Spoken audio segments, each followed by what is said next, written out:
मेरे बोलने का ज़्यादा काम है।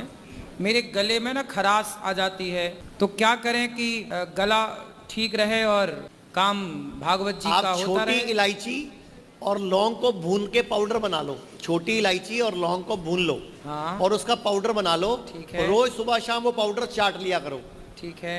अगले, जब तक ये लता मंगेशकर करती थी, आशा भोसले करती थी, क्या? सब बड़े बड़े गायक करते हैं। क्या इस क्या? जन्म में कभी आपका गला खराब नहीं होगा। क्या क्या?